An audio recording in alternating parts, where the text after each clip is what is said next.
from behind. The ball's out. They're calling this a fumble at the moment, and the return by Allen for the touchdown. And we'll take a look. Well, here you go. They're blocking this way. You got Jenkins who's coming off the edge, and Dobbs just never sees it. He doesn't know that he's coming, and there you go.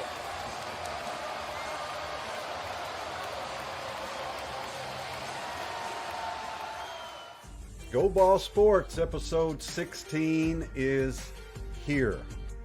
Good evening, along with Ken Keller and our producer Dave Myers. I'm Scott Shastine. Welcome to episode 16, sponsored by DKI Apex Restoration.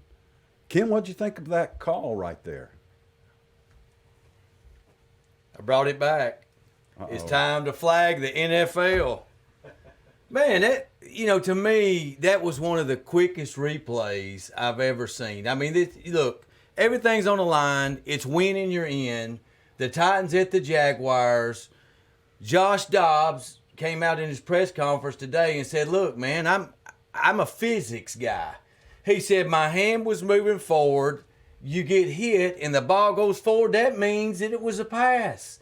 But the replay was so quick. I was at a couple of my buddies' house, Scott and Cookie, man. We're watching the game Saturday night, and I became highly agitated that all of a sudden you hear from Aikman and Buck, the referee, the play on the field stands. And it was just, the call on the field stands. It was that quick and that crucial of a game. The 2-minute and 51-second mark of the fourth quarter, the Titans had led 56 minutes and 9 seconds, I believe, of that game. I don't think they ever trailed into that. I was not happy about it.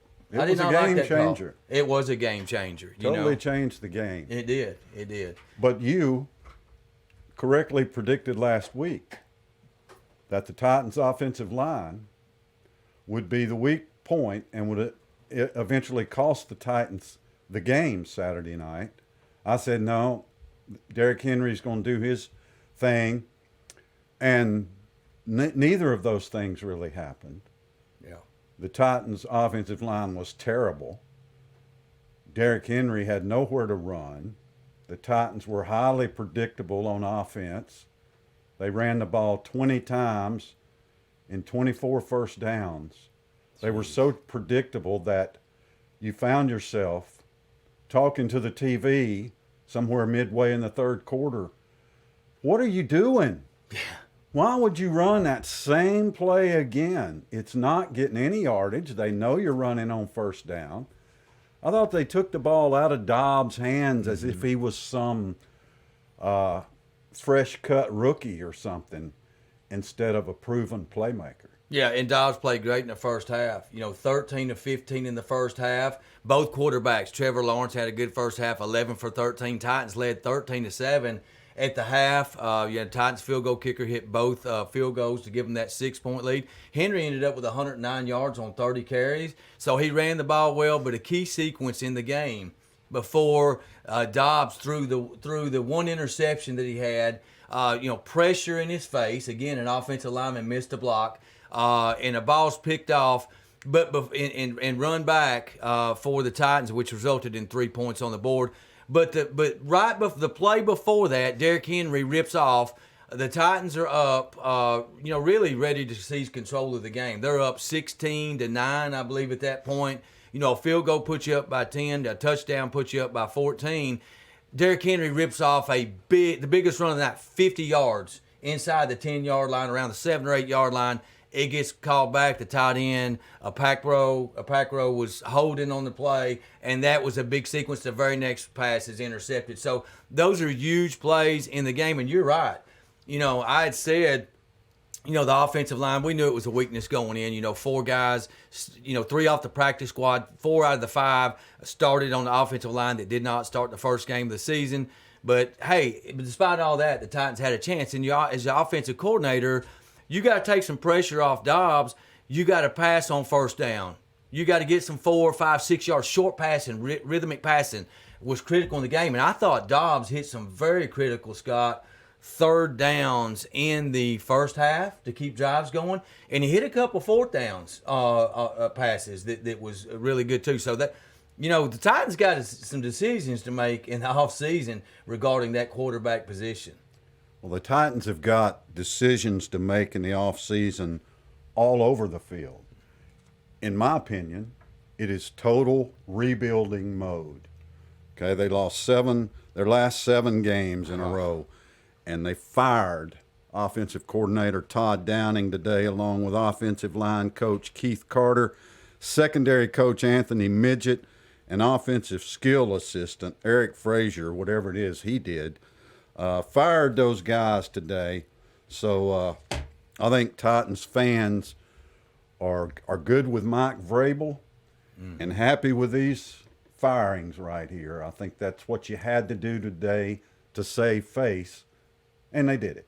And I agree 100% with you, Scott. They had to do something. Vrabel, there was talk about him maybe going back to Ohio State. That was a pipe dream. He was never going back to Ohio State. He's more accustomed to the pro game, long-time New England Patriot. And had the Titans in the NFC or the AFC championship game last year. So when you talk about biggest disappointments in the NFL, certainly, at the top tier has got to be the Tennessee Titans. All you've got to do is win one game. You lose, go 0 for 7, your last 7 games, including a brutal loss at home, on Christmas Eve to the Houston Texans. And, so it's really, how they folded down the stretch. I know they had injuries, and they had injury at the quarterback position as well. But, hey, man, in the NFL, you don't make excuses, right? You got to win. You got to win a game or two out of that last 7. You got to close it in crunch time. Yeah, the worst thing that happened to them was they got rid of A.J. Brown, and that really started the downfall. And he just keeps proving it every week. Oh, no doubt about it. So don't forget John Robinson was fired during the middle of the season as well. Yeah, strange timing there in the middle of the season. And, we may talk a little bit about that later. But you talk about big disappointments. In fact, disappointing loss for the Titans. They fought, but, man, you got to give credit to Trevor Lawrence. He did not win the game offensively, but he did not do anything to lose it. The defense made a play, and the safety that made the sack there that caused the play that was ruled a fumble instead of an incomplete pass was the same guy that had 18 tackles 3 weeks ago and 2 interceptions against the Dallas Cowboys. So, I mean, he won an award, the podium award on Gold Ball Sports 3 weeks ago. And so, look, give credit. Trevor Lawrence, the last 7-8 weeks of the season, has a higher passer rating than the boy at the Bengals, Joey B with the Bengals, Josh Allen with the Buffalo Bills, and then Patrick Mahomes with the Chiefs. That guy's playing elite football in his second year, Scott. No doubt about it. Yeah, I talked about it earlier in the season. Sunshine made the podium one week, and I could just see that coming. He was just getting better. They were getting better. And I thought the better team won. And so I'm glad that it leads to problems and changes for the Tennessee Titans. But, they're not the only disappointing NFL team. I mean, think about the Rams. Oh, defending Super Bowl champions. They don't even make the playoffs. Have you seen, and their coach may not even come back, and so have you ever seen pure speculation by his agent? Yeah, have you seen a team that was in the Super Bowl have such a catastrophic season the year after? I don't know. I mean, our viewers, it'd be nice to know. What is the worst record of a team that was in the Super Bowl the year prior? I would like to put that up against what the Rams did. And you mentioned disappointing teams. What about the Arizona Cardinals this year? They lose Kyler Murray. He tears his ACL, so insult to injury there. In the last couple of weeks. But the Cardinals were supposed to be a good team too in that NFC West, and they just collapsed as well, as did the Denver Broncos. In the AFC West, the Russell Wilson project did not cut it this year, Scott. Looked great yesterday. Played his best game of the year when it no longer mattered. Yeah. Right? Yeah, when it no longer mattered. Yeah. Who are other disappointments, Dave? We've got some other disappointments. Let me hand you the Packers. The Green Bay Packers and Aaron Rodgers. Well, last night they had everything they could have wanted. Lambeau Field, the Detroit Lions. One thing most people just didn't pay much attention to this NFL season, and that was the Detroit Lions. Yeah. Who finished with a winning record, didn't make it to the playoffs, but boy, you probably couldn't feel better as an NFL player today than to be a Detroit Lion and know you had a winning record and you knocked the hated Packers out of the playoffs. That was a strong win for Detroit. Oh, Very no impressive. doubt. Aaron Rodgers doesn't lose those games. Oh, you're very right. often. You're right. You got to give Green Bay, some credit for being hot down the stretch here and put themselves in position to win, and you're in.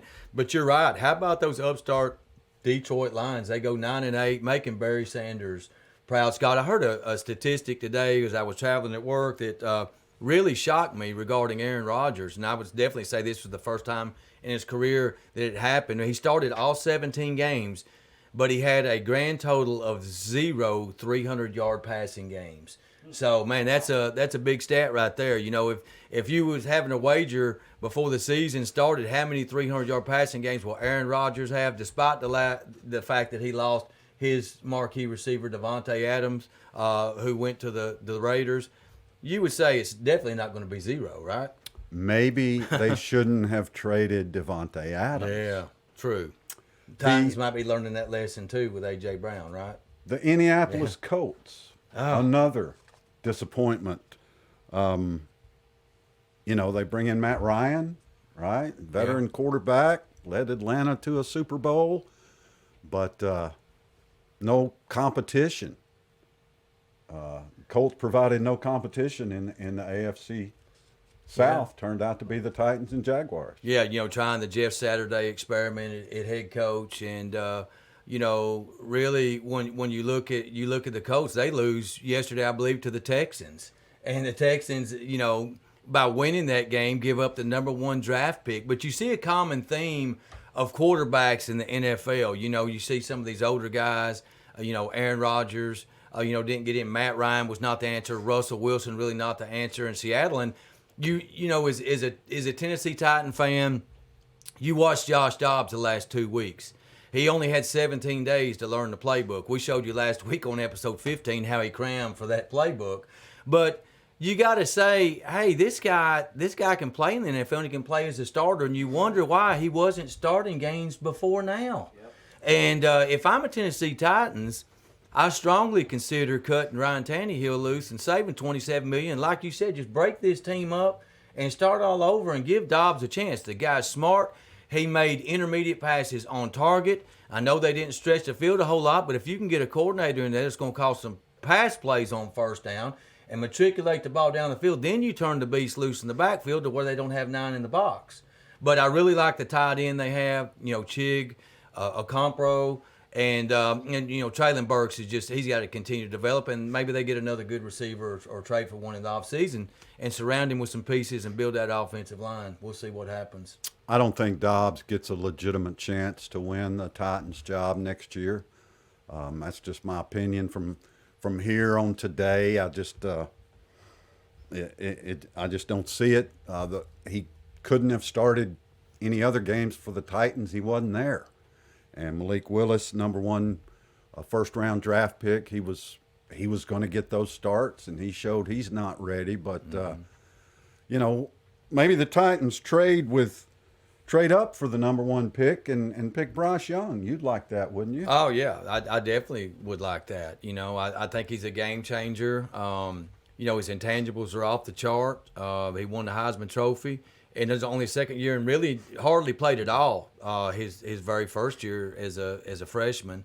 Did not take a red shirt, so only played 3 years off to the NFL. But, yeah, he's I've said this analogy before, and I said it very early, when I was watching him on film in high school, that he reminds me of Steph Curry as a point guard in basketball, except on the football field, man. He just sees the whole field. He's got a lot of Patrick Mahomes qualities in him, and he's going to make somebody a good one. We'll see. I think there'll be 8 to 12 teams look to trade up with the Chicago Bears to maybe take Bryce Young, because I certainly, with Justin Fields there at Chicago and him playing well the last 3 games, I don't think they take a quarterback right there. Hey, gentlemen, real quick. Jared Swain says 2 quick things.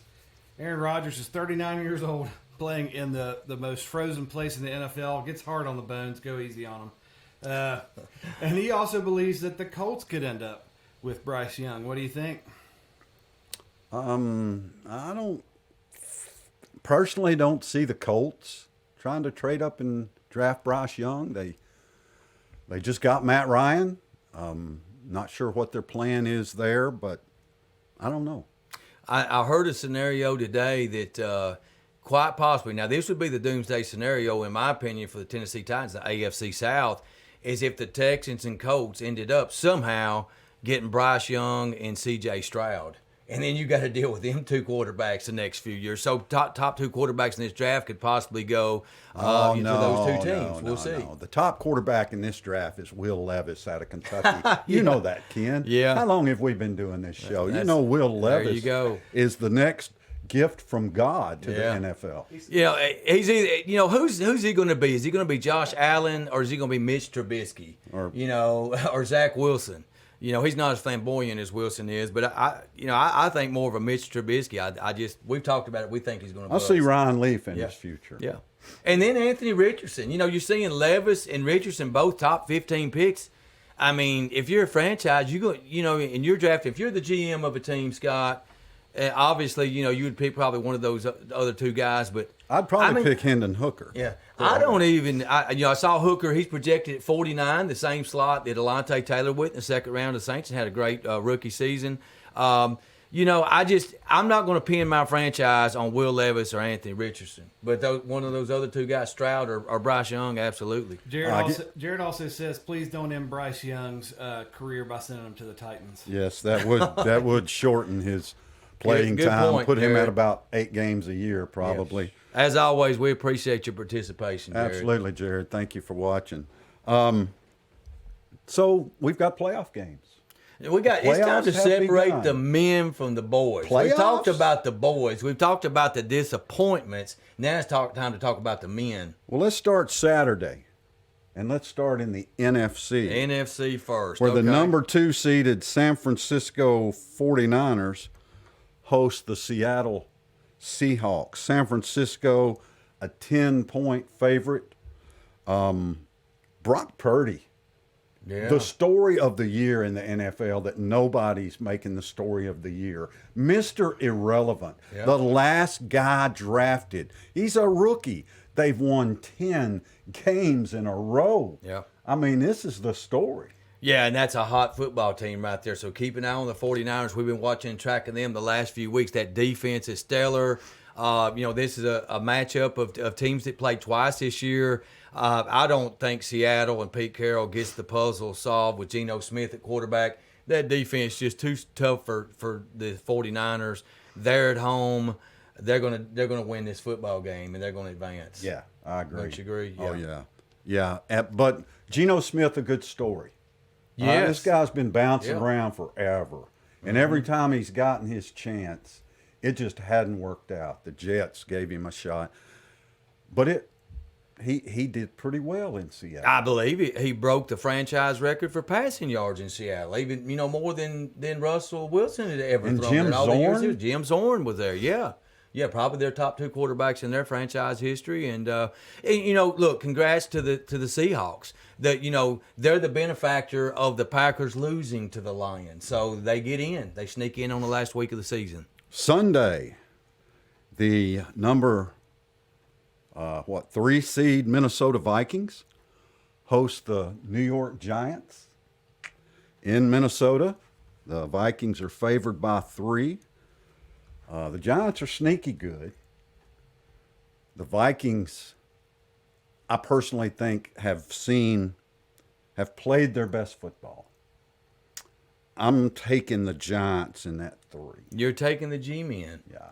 Okay, and that's a good pick. I really like that pick, and I think from first round in NFC, this has the greatest probability of an upset. One of the greatest. I'll get to the second one in a minute. Yeah. But, look, the point differential, Minnesota won 13 games.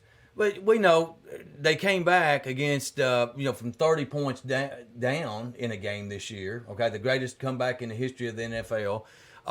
They do got Justin Jefferson and Kirk Cousins, which Jefferson probably the top. He came out a 2-star in high school.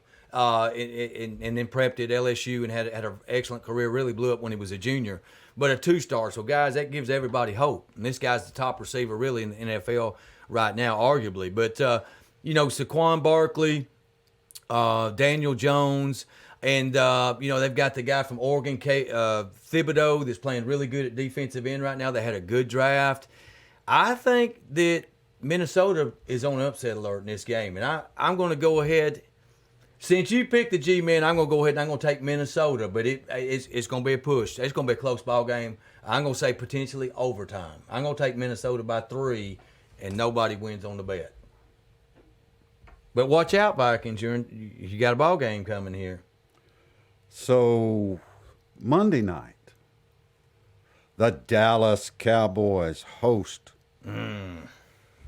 My boys. Tom Brady and the Tampa Bay Buccaneers. And you think that the Giants have the best chance for an upset. I think Tom Brady and the Tampa Bay Buccaneers have the best chance for an upset, especially after watching the woeful Cowboys yesterday. They were terrible. Yeah.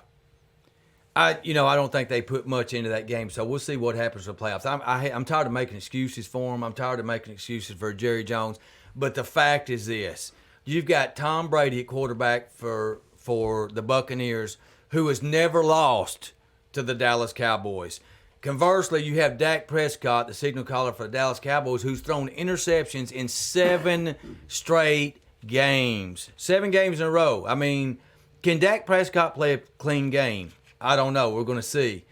Tampa Bay's played good ball the last couple of weeks, but I'm going to go with my boys to finally get the job done against the GOAT, Tom Brady. The Cowboys are going to beat and cover against the Tampa Bay Buccaneers. And you knock think Tampa so? Bay out. Yeah, I think they're going to knock them out. Micah Parsons is going to put some heat, and I think the Dallas secondary will play good enough to win this game, and they'll put the front 4 for Dallas will put some pressure on Brady and cause him some mistakes. I'm going to take Dallas too because, I think yesterday was a bit of an outlier for the Cowboys. It's kind of tough for them.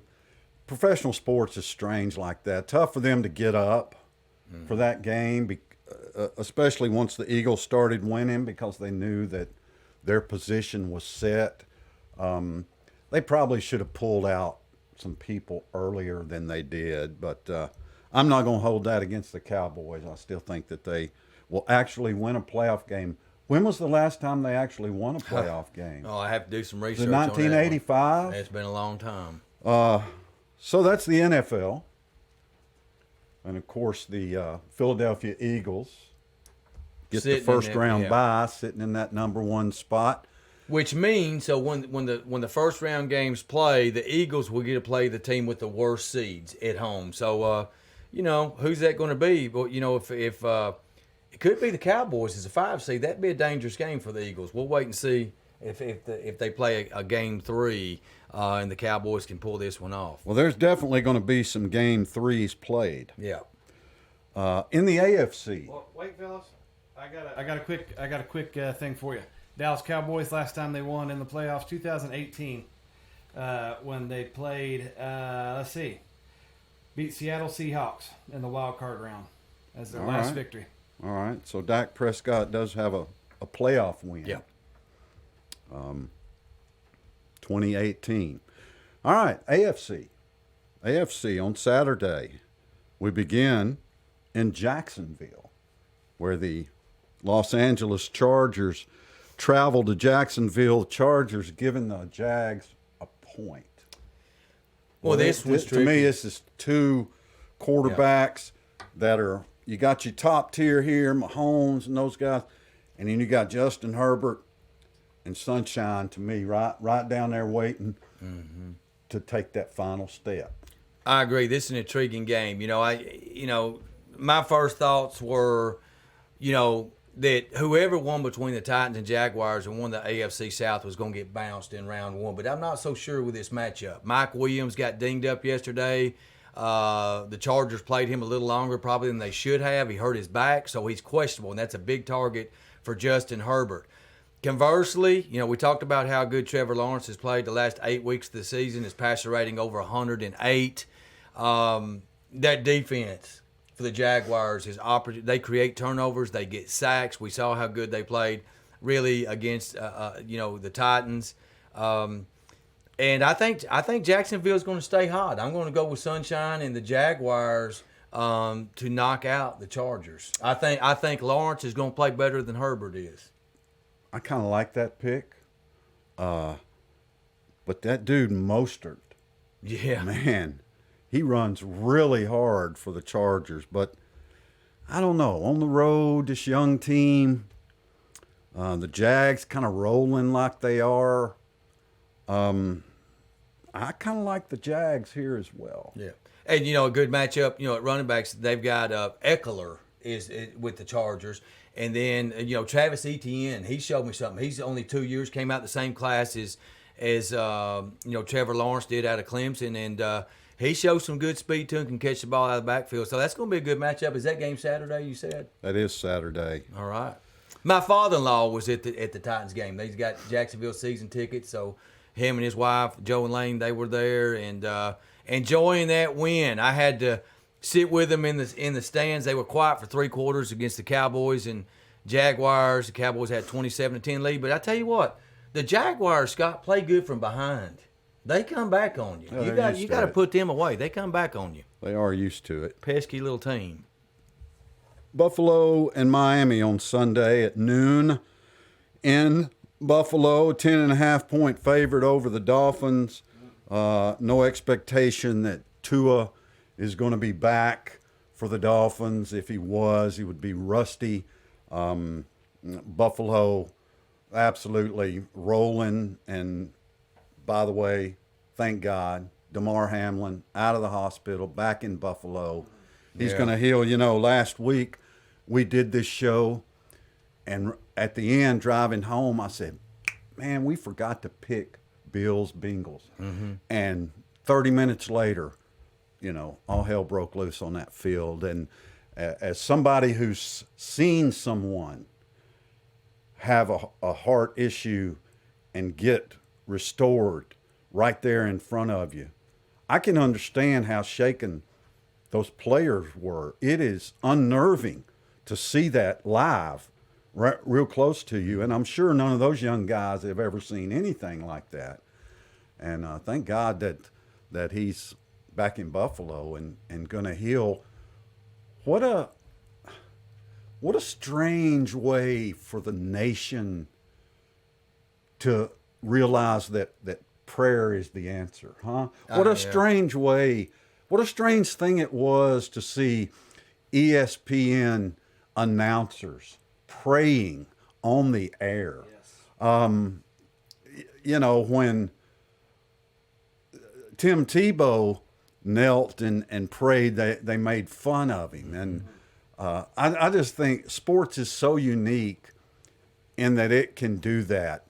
And look at what other benefit we got. Because the country was in prayer, the Congress was not working. See how prayer works? If you pray hard enough, Congress stops working. And therefore they stop ruining our lives because they were arguing about their speaker for the whole week. You see how that works? Yeah. Prayer is progress. P-R-O, progress. You know what the opposite of progress is? Congress. There you go. I like it. I like it. Just that's a great point, man. And, both teams rallied, around him because it was a life and death situation. I was watching when the Raiders were playing back in the 70s against the Patriots, and I saw Darryl Stingley paralyzed on the field. I was watching when Tua earlier this year went into his convulsions and contortions that he did, and I thought he was going to be paralyzed. They cut his helmet off on the field and took him off in a gurney. In an ambulance. I was watching when Inky Johnson got nailed on the sideline after the receiver made a reception and did not move and lost control of one side of his body. Yeah, and when you talk about the Buffalo Bills and you talk about the emotional lift they're going to get from this now is Hamlin is now released from the hospital. I'm going to say right now, I think this propels the Buffalo Bills. I thought early in the season They have the makeup. They have the team to go to the Super Bowl and win the Super Bowl. Scott, I really think this propels them. Now, in regard to the Miami Dolphins, Lord, they're going to use what? Tyrod, Two Gloves Taylor at quarterback, maybe. Look, the only chance the Dolphins got in this game is if Tua starts and finishes. Tua has outdueled Josh Allen twice this year, statistic-wise, and had Miami a chance to win both games. The last game, the snow game, they had a few calls to go against them in Buffalo. They're dangerous when Tua's at quarterback, but Tyreek Hill is dinged up. He's injured. He might not play. They have a couple of defensive injuries, just not the year for the Dolphins. Tua's been out several weeks. They have no camaraderie, with the time off is going to stumble them. Buffalo's going to win this game, and they're a serious contender to take home the Lombardi Trophy this year. Who picked them to win the Super Bowl before the season started? I think you might have. I think I did. And I still like that pick. Finally, Sunday night in the AFC, the Cincinnati Bengals host the Baltimore Ravens. Cincinnati, a 6.5-point favorite. Baltimore's without Lamar Jackson. I don't know that there's any expectation that he'll play this week. Maybe so, but it's hard to pick against the Bengals. They seem to be rolling pretty well. They know what it is like to win playoff games now. This is a new Cincinnati Bengals team, and they went to Super Bowl last year. I have no reason not to expect. It's hard for me to pick underdogs in these first-round playoff games because, for the most part, you see the favorites win. So I like Cincinnati giving that 6.5 to Baltimore. I like that pick because if there's one team in the NFL that's hotter, well, there's two teams. The 49ers have won 10 in a row, but hotter than the Buffalo Bills, who've won 7 in a row. In the AFC, Bengals have won 8 in a row. And I don't know if the Bengals would or the Buffalo would end up even winning that game had they played out in Cincinnati. Burrow was hot. They had the 7-3 lead in the first quarter before the DeMar injury, and they're dangerous as the number 3 seed. Scott, I was going to ask you, regardless, the circumstances that transpired, do you agree with the NFL's decision to cancel that game, not make it back up now that DeMar has recovered, that basically allotted the Kansas City Chiefs a late Christmas gift and gave them the number 1 seed? Now, Buffalo or Cincinnati, whoever battles against them, will have to go to Arrowhead Stadium. Well, until it gets to the AFC Championship game, and then it's going to be at a neutral site. That's why they put it at a neutral site, so Kansas City could not have that advantage in the AFC title game. I'm glad they did that. So it's a neutral site. You asked me if I thought they should have canceled the game. Yes, absolutely. There was no place to replay that game. There was no time or place to pick it back up.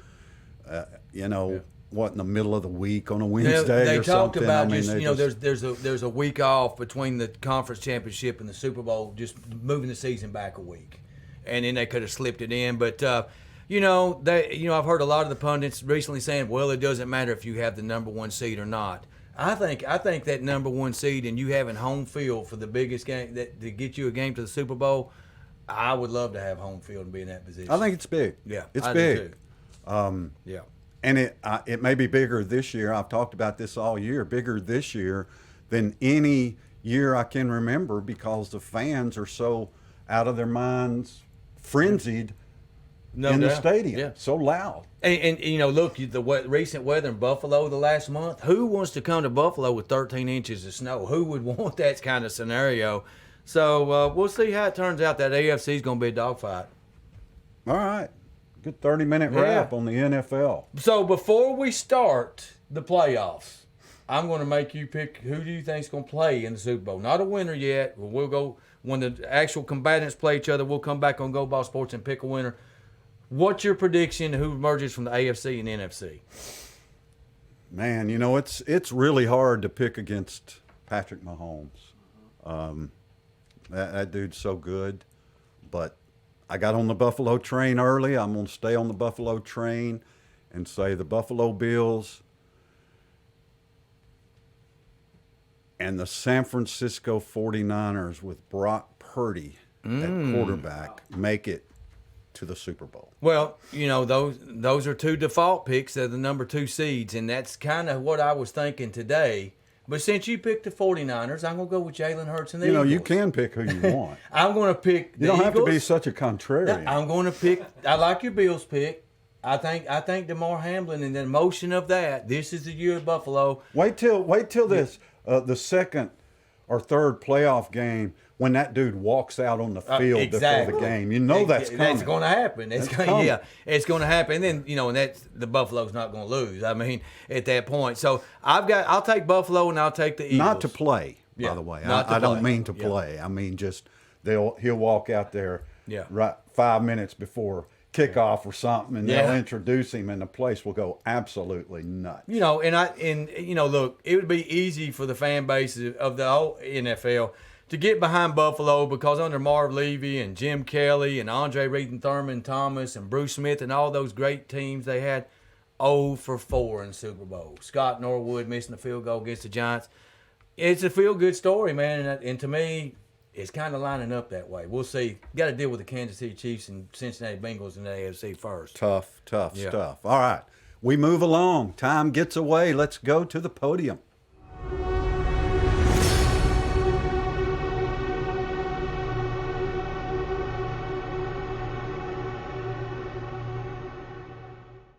I will get the podium started tonight by nominating the Tennessee Volunteers basketball team for my bronze medal. The 5th-ranked Tennessee Volunteers basketball team.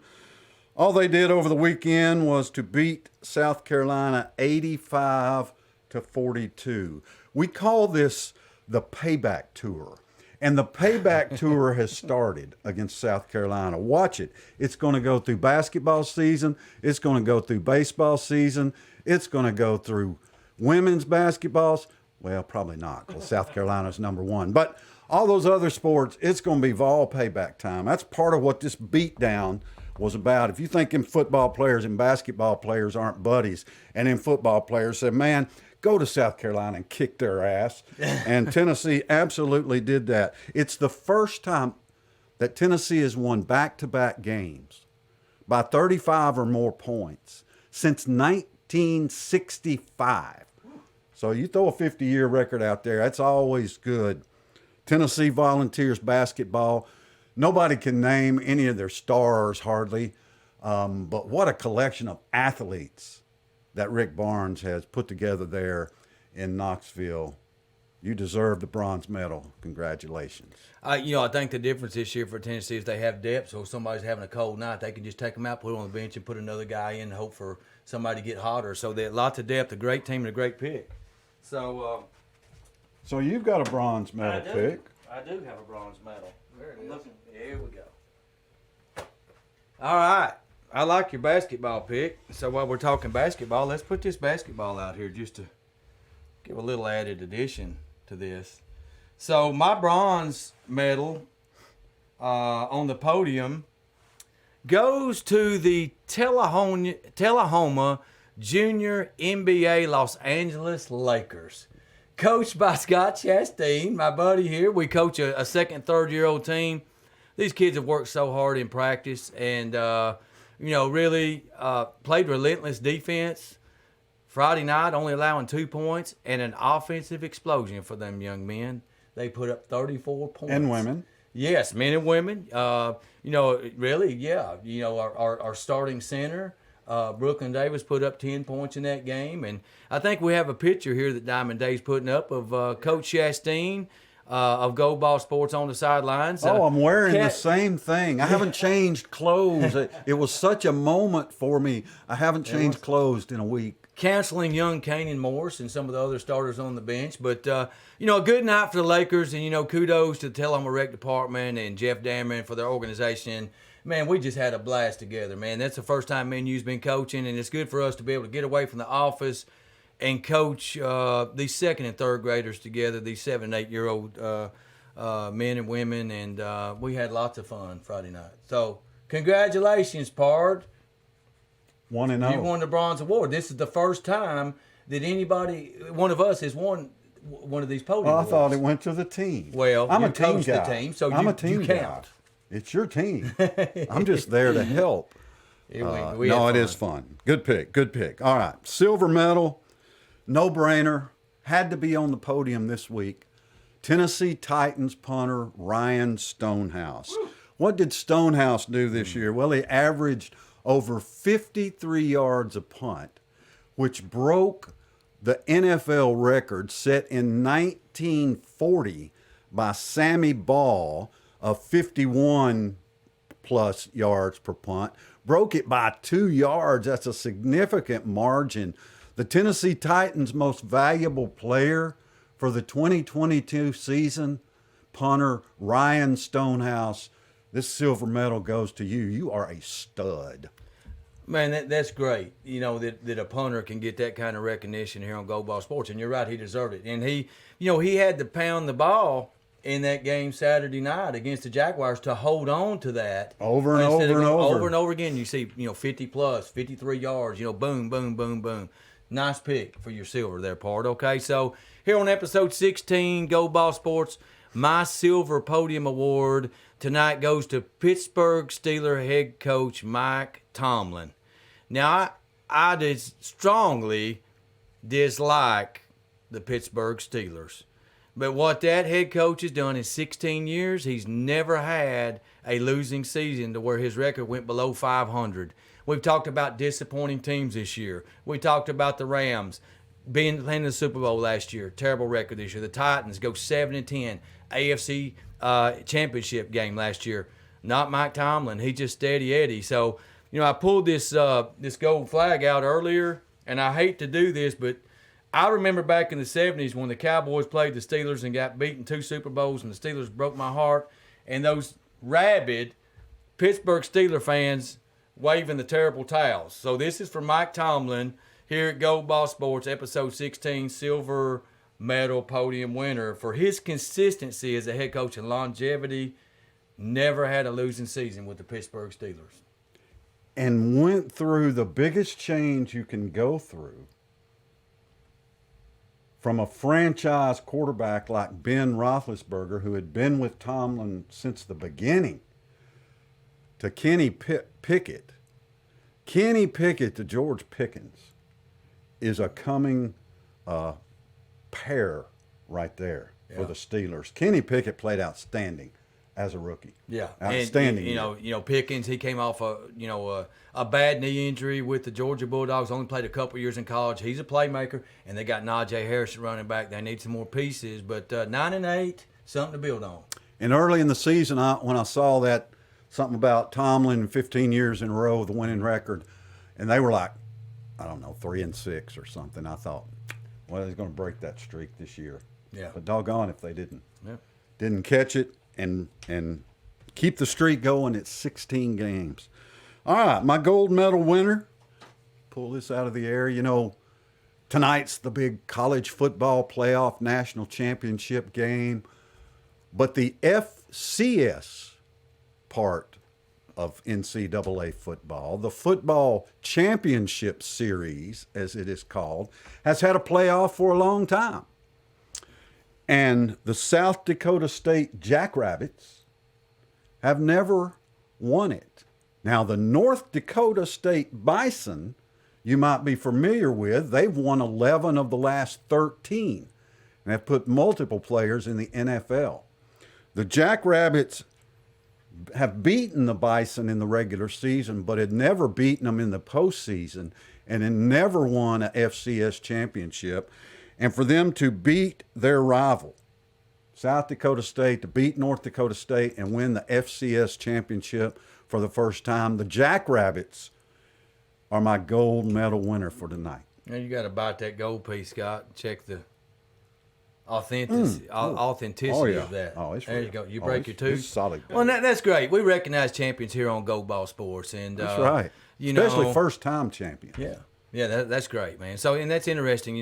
North Dakota was a Pirate. Now South Dakota wins it. How about that? That's interesting that state has the 2 best FCS teams in the nation. Don't you find that a little odd, right? Yeah.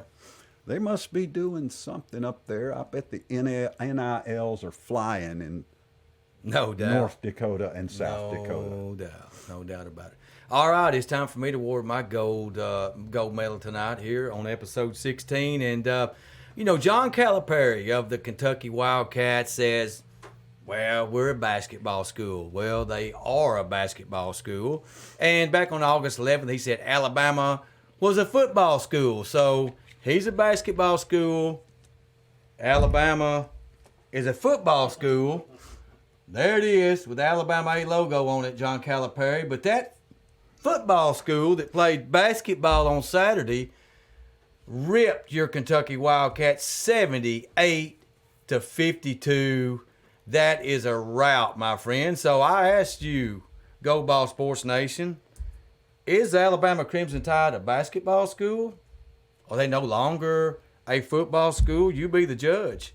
Brandon Miller, the super freshman for the Alabama Crimson Tide, there was 33 NBA scouts from 21 teams represented there. He's going to be the #1 lottery pick. Alabama's got a chance to have Bryce Young, the #1 pro football pick in the NFL draft, and Brandon Miller to go #1 in the NBA draft. Congratulations to Nate Oates and that football team that beat Kentucky in basketball Saturday. Congratulations. They're #4 in the AP poll is the Alabama Crimson Tide. Tennessee at #5. Boy, them are two strong teams this year, Scott, no doubt. Tennessee and Alabama doing well. And I think there's, Purdue, Houston, Yeah. somebody else in Alabama and Tennessee. Mm-hmm. Who would have Final thunk it? four type teams. Who would have man, thunk we'll it? see. Two best teams in the SEC. A quarter of the way through. I think they're both 4-0 in conference play. And Alabama dominating and Tennessee. competition. Both of Beating the them. crap Yeah, out of yeah. people. So not it's even going to make close. March Madness fun. Could be. We'll Yeah. have it all right here. That's right. All right, that's our podium picks for tonight. Now we have a special They Did What segment. We hadn't had this in a couple of weeks, and our They Did What segment is just kind of like one of those mind blower things. So we decided to hand that off this week to our good friend, Mr. Bill. He's back. Thanks to Mr. Ken, Mr. Scott, and Mr. Dave for allowing me to present my They Did What segment for this week. And Happy New Year to all. Honorable mention goes to San Diego Chargers head coach Brandon Staley for playing his starters nearly all game versus the Broncos yesterday. With no room to improve playoff seeding, not only did they lose the game, but also lost Mike Williams to a back injury. Even Spot was shaking his head. But oh no!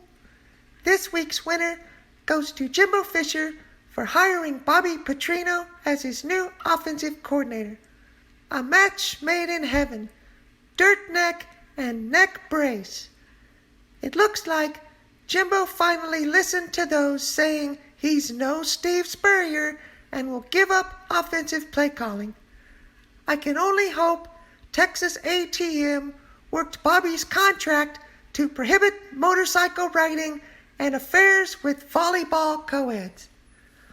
Sluggo says I should email Coach Petrino a link with Mr. Bill's safety tips in case he needs them.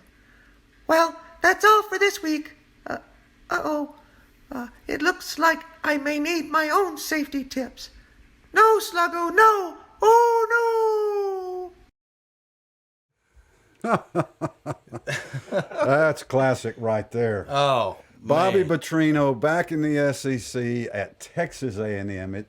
You just can't make this stuff up. It was a great segment from Mr. Bill. Oh, it's great to have Mr. Bill back after a little vacation out of the country. And so dirt neck and neck brace teaming up with Texas A&M. And that's, that's big. Why is it big? Because, the rotational opponents, Tennessee and the SEC East, plays two teams in the West next year.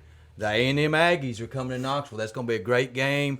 And then, of course, Alabama plays A&M every year. So Petrino will get a chance to go against Alabama and Tennessee's defenses. I want to see how he does. I'll be watching that situation closely. And, Jimbo Fisher's play calling is not like Steve Spurrier. Mr. Bill hit that one right on the head. I've already sent a warning to the Texas A&M volleyball team. Stay away from Bobby Petrino. Woo. It doesn't end well. Yeah.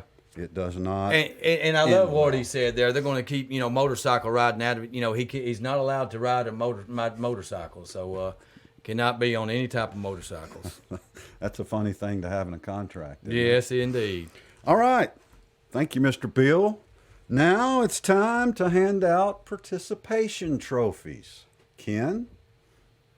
You want me to go first? No. Well, you have... Ball participation trophy. Go Ball Sports, where participation trophies simply don't cut it. They never... You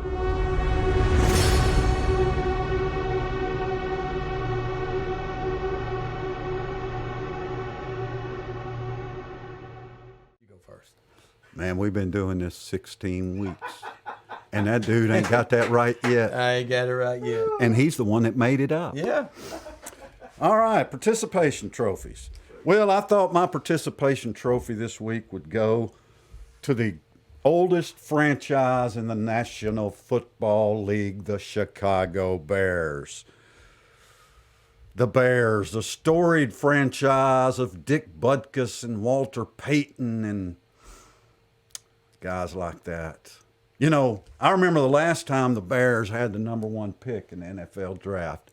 It was 1947. I was just a young lad, curious as to who the Bears would draft in 1947. Dave, do we know who the Bears drafted in 1947? We do. I'm hearing it from the White House. Let's see. Communication from the White House is not especially quick. It looks like the first selection was Bob Fenimore. Bob Fenimore. And then... Well, that's it. That's it. 47 That's it. till now. So my Fenimore. question to you, partner, with my participation trophy, the Chicago Bears go 3-14, seal that number 1 pick. The Justin Fields experiment, is it over? I don't think it is. Look, he can run like Lamar Jackson, and his passing needs to be improved. He is a running quarterback. Yeah, I think he had more rushing yards than anybody in NFL history at quarterback position. But he does definitely have to develop as a passer. But maybe, we'll see. I think there's going to, we talked earlier in the show, I think 8 or 10, maybe 12 teams are going to look to trade up.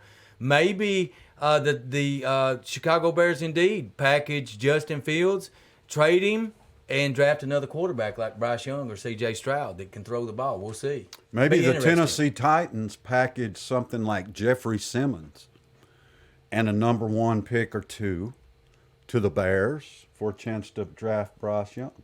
I like it. You'd become a Titans fan then, wouldn't you? Quite possibly. All right, that's my participation Especially trophy. if Dak keeps throwing interceptions and losing playoff games. Yeah, because you Dallas fans are definitely front runners. All right, that's my participation trophy, Ken.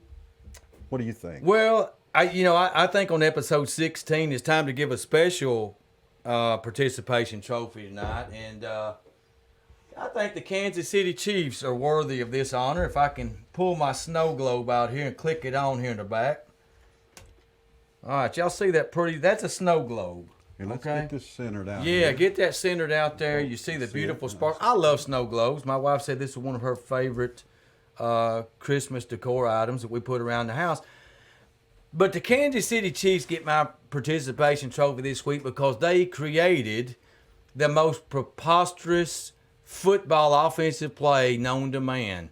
It was silly. It looked like a merry-go-round or ring around the roses. Diamond Dave's got that video for you. Just watch how silly these grown men are acting like they're playing football on the play that Pat Mahomes said is called the Snowglobe play. Yeah, it's going. The Snowglobe play worked for a touchdown, except they had a penalty. Grown men paid millions. So it did go for a touchdown. But, their nickname is the Chiefs. Yeah. Snowglobe. And so... Yeah. they were circling the wagons. Yeah. Look, I call it, they're in a meaningless game against the Raiders. It's hot dogging. It's showboating. I don't like that style of play. I don't like it with them going into the playoffs.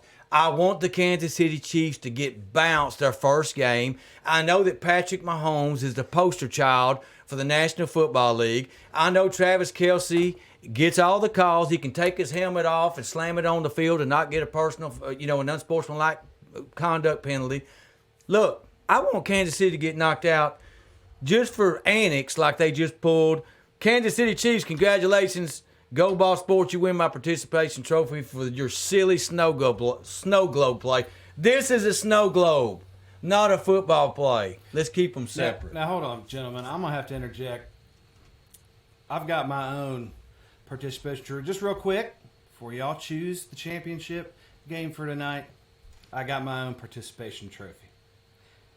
I'm going to give it to the Titans organization for their lack of judgment during the season, but also for the Titans fans.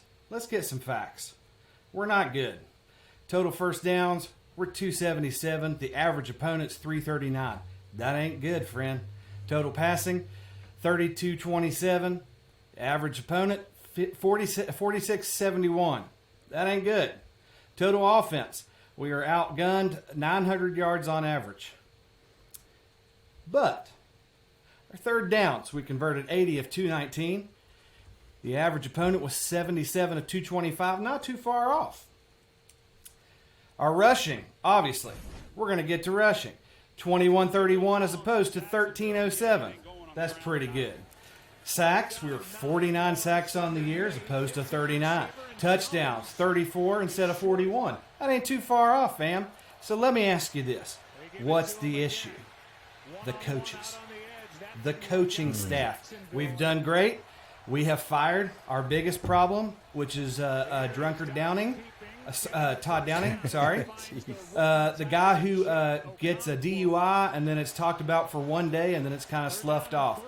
This guy knows he's getting fired after the season, so he doesn't put in the effort to actually become a good coach, Blows kisses to his wife after touchdown, which he didn't do very many times this year. Let's talk about fourth down conversions.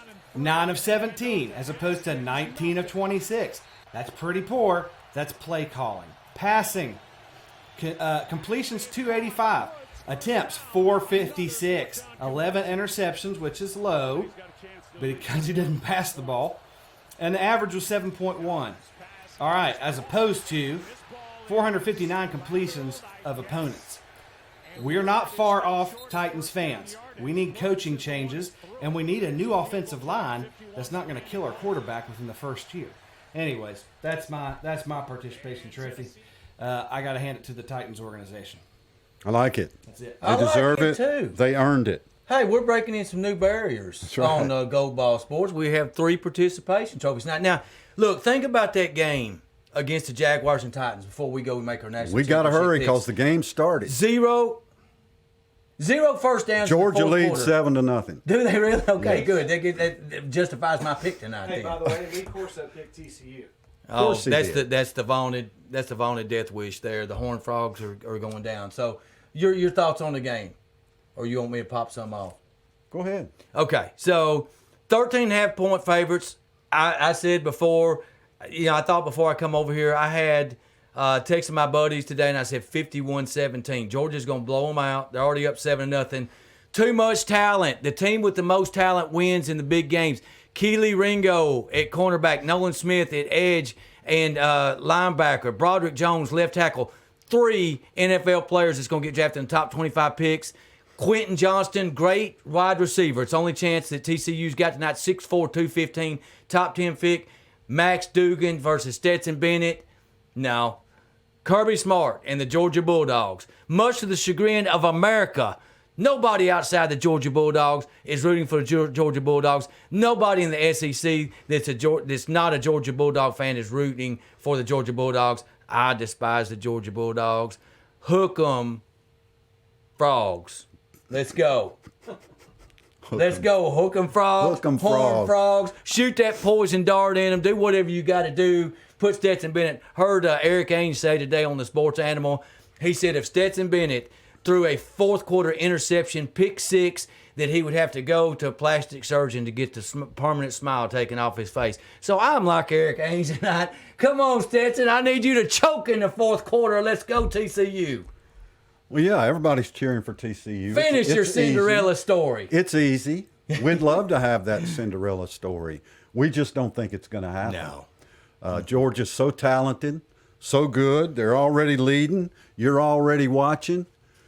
We're unanimous in our picks of the Georgia Bulldogs, so we'll let you get to the game while we get to the game. Appreciate you tuning in to episode 16 of Gold Ball Sports. For Dave Myers and Ken Keller, I'm Scott Chastain. Be good to each other.